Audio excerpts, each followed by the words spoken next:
Good morning, everybody. Thank you for tuning in. My name is Colleen Begg from Natural Selections. I've been honored to help Ali with our Africa travel symposium and all the rest of it by interviewing some of the key people I believe are making a huge difference in the conservation world. And why is this important? I think the issue we have in the tourism industry is that we have become so efficient. A person can be sitting in London and they fly out to Africa, and within a very short period of time, they're watching lions and elephants and all these different things in amazing habitats. And we kind of numb to thinking that there actually is no crisis. But when I was born, there were 450,000 wild lions. And today, what are there? 23,000 wild lions, something like that. That's a 95% drop off in my lifetime. What are we going to leave our great grandkids? And the tourism industry has to start really stepping up. And what we're doing on this series is interviewing a couple of really key people who've done the hard yards. They're out in the middle of nowhere. They're making a difference. And I think the most important thing, what we need to understand, is that everybody can make a difference. So today, welcome to Colleen Begg, Dr. Colleen Begg, one of my environmental heroes. Colleen, you've got a PhD. Tell us your story. Yeah, it's a PhD in honey badgers, so that's not particularly useful for what I do now, but it was a wonderful time in our lives, and it was kind of hedonistic, that's what research is. And I think that that's part of what you're talking about, is that you need to take who you are and what you do, no matter what it is, and you need to make it contribute, whether you're in the tourism industry or a researcher like I was, although I'm now involved in conservation.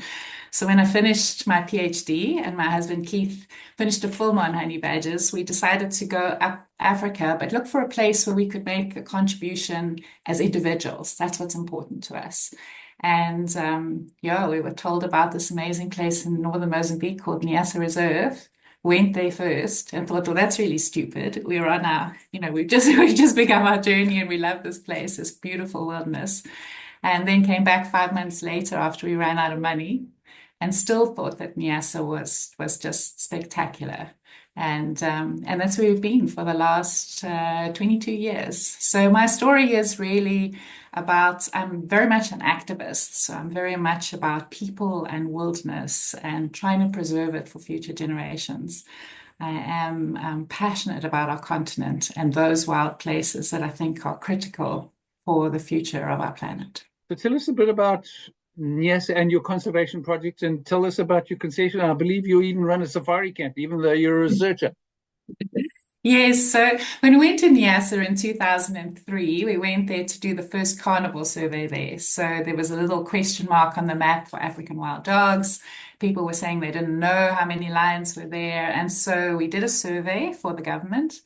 And then we sat on a beach and said, if you allow us to come in here, we will work on carnivores for you. At that point, we weren't earning a salary. It was just us and our Land Rover. We hired 2 Mozambicans.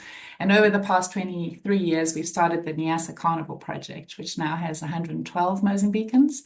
And we work across the whole of Niassa, which is 42,000 square kilometers, 16,000 square miles, and one of the most important habitats left on the continent, but very, very fragile. It also has 60,000 people living inside Niassa Reserve. And so that coexistence is what drives us. And then in 2012, they were starting to put out tenders for concessions, but most of them were going to sport hunting. And we wanted to prove that it was possible to work with the community and make it a community ecotourism concession. So we kind of went out on a limb and tendered for a little concession called L5 South, 58,000 hectares, which is small in Niassa, with the local community in Bamba village, which has 2,000 people in it. And once we'd managed to recover the game sufficiently, the community built Mpopo Trails Camp with our help. And that's the only tourism camp at the moment in the Niassa Reserve. And it's been an incredible journey. And I have to say, we've learned a lot about tourism along the way as well, the good and the bad. So Mpopo Trails Camp, you're in a concession, you work with communities.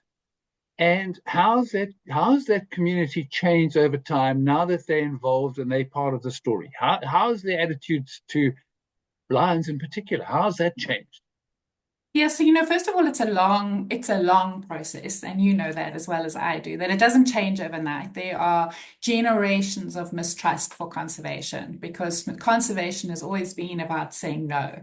So we've always felt that you need to provide a number of different income streams. So there's no way that tourism, this trains camp, can actually pay for all the conservation work that has to be done in the block. So we still rely a lot on philanthropy. But what this tourist camp does pay for, it pays for a group of 12 community scouts, which help with human wildlife conflict, a school lunch program, which has really changed the children going to school. It's a small sort of primary school. We used to have 7 kids getting to grade 7, and we now have more than 50. And that's simply because of the school lunch program. It gets the parents to send their children to school. And slowly the community are then, because of the revenues they're earning, they're able to do things themselves. They built a maternity unit. We provide employment.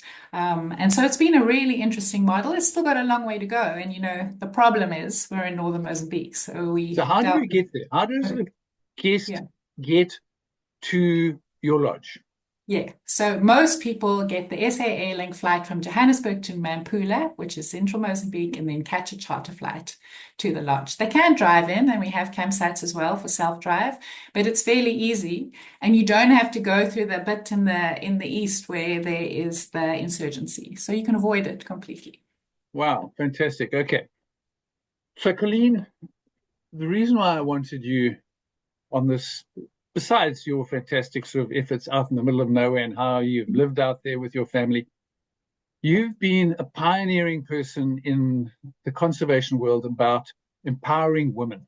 And we know in all our different projects around Southern Africa, when the women get the cash, when the women are involved, when the society, the villages, literacy levels even improve. You're now driving this program called Women for the Environment Africa. Tell us about that and just lay it out there because I think this is one of the most important conservation initiatives around. So it was born out of frustration for a number of us, a number of women conservationists, that we weren't moving fast enough for biodiversity change and the climate crisis. And that at the heart of this is a leadership crisis. So we were looking at like biodiversity, but we weren't looking at the diversity in our teams.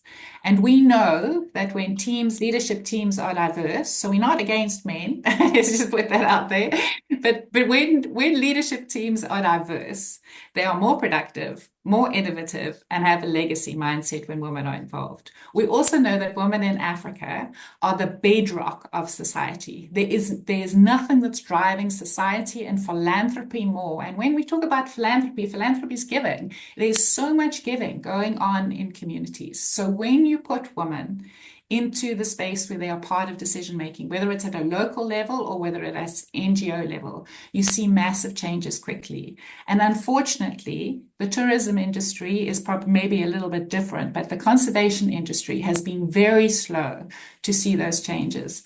And while I have been there, as a director of our organization, Black and Brown African women have not been represented properly in leadership positions in any of the environment or any of the conservation organizations. And it's critical. So that was the birth of We Africa.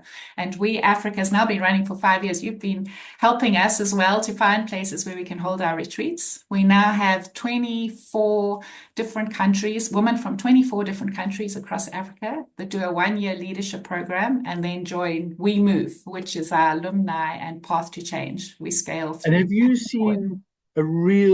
have you seen change since you brought women together? Have you seen the change in their effectiveness? Have you seen their kind of confidence grow? Just Absolutely. Absolutely. So, one of the pillars of We Africa is visibility, and all the women that come onto We Africa battle to be visible, like this opportunity. We are now seeing more women taking up opportunities to be visible on LinkedIn, to talk about what their challenges are, to put out interviews, to be on panels, to open up so that other people can find them. We're seeing women that are looking after their well-being, because the other thing is that there's huge burnout in the conservation. And then the really important part is was what we call dropping keys. So, 100 women, 100 women across Africa is a really small cohort. But we is founded on this philosophy that you have to drop keys for other people. And that's what I'd say to everybody actually listening to this, is that part of your purpose is to drop keys and open doors for others, whether you're a woman or a man or what your capacity is or what your privilege is. We have to open up the doors and allow more women to come through. And that is the only way we're going to save conservation and wilderness areas in Africa and protect communities. How do you take that forward? How do you grow it? How do you get more women to be in decision making? And how do we really make it? What is the keys? If you had a magic wand, what would you do about making conservation more effective in Africa? How are we going to avoid the issue of our great grandkids not being able to inherit what we've enjoyed and what we've been part of? What are the big steps we need to make? Okay, so I'm going to just tell you a small story. So I in love stories. Niassa, yeah. So in Niassa, when we first went there, we first thought that we would target men because men are involved in poaching. So that's what we did. So, men were employed as anti-poaching scouts, men were involved in construction, men were involved in everything. And 2 years ago, in a community meeting under the mango trees, as they go, these long, lengthy meetings where everything is decided by consensus, not by voting, there was like a miniature riot in the meeting where these old women got up in the meeting and said, this is to the chiefs, and said, this is not on. Okay.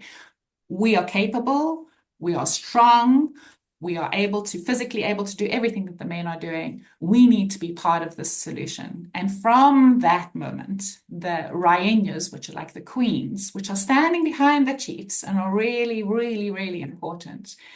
All of our community services are 50% men and 50% women. We have now got women doing thatching, women doing construction, women opening roads. And that was driven by the community, and it has made an enormous difference in the community. And if we started to do that across all levels of our organizations and made sure that we open spaces for the women to include their voices, then conservation will be much stronger. And I know people get nervous and they say that you're against them. No, We're not. no. We're just We've seen the asking black about mambas. diversity in this because we need different opinions, You need No, my opinion absolutely. and your opinion. Have a look at the black mambas in Kruger Park. Absolutely. There's no poaching of rhinos. It's the most extraordinary story. And so now I'm a firm believer. So what do you need from the tourism industry? Obviously, we need support in your camps. Donations. A small amount of $500 can feed a whole community. These type of things. So how does the tourism industry find you if they want to support? But yeah, obviously we have our website. So nyasaland.org is our conservation organization, and womenfortheenvironment.org is womenforenvironment.org. But I would say that the tourism industry needs to see them as part of conservation. We can't be like fringe activities. We need collectivism to do this together. So the tourism operators and the tourism industry is very much a part of conservation and changing the dynamic on the ground. So one, I would say they need to ask questions. When they go into a lodge, they need to ask very specific questions. Where is the money going? That is like the single most important question they can ask, is what proportion of the money, you say you're a community tourism camp or you say you're supporting communities, what actually does that mean? So I think people need to be more discerning. The second is that they need to be careful. There are lots of travel bans around there. The red flags, don't fly to Mozambique. Well, Mozambique's a really big country. So know your geography. There are ways to get to a place without having to go through insurgencies or protests or whatever it is. So be clever about the red flags. And then the third point I would say is be open to new experiences. There are wonderful experiences in communities. I know that a guide, Fraser Gear, took a walking safari through the community mashambas, the converted fields, and saw more game there than he would see in the wilderness area because the game is used to people. And you could walk there and you could see people carrying water on their heads and then see a herd of eland. So think innovatively and be part of the journey with us. We see you as integral, as part of conservation, and then include women and include minorities, include African-born, African-led organizations. Just be discerning is what I would say. Fantastic. Colleen, thank you very much. One thing about the tourism industry, and especially the tour operators and that, it's 99% women. So you're on fertile ground here. So Yeah. wonderful, Colleen. Thank We'd you love for to see coming you on in board. Nyasa. Absolutely. We appreciate your Thank you. time. That's Thank you so Colleen much. Begg, Nyasa Project, the Women for the Environment in Africa. You do an amazing job. Thank you very much. Thank you. Cheers. You can reach out to me directly, anyone. I'm happy to chat to anyone. So yeah, we can keep doing that. Like Thank you, Colin. Appreciate the opportunity.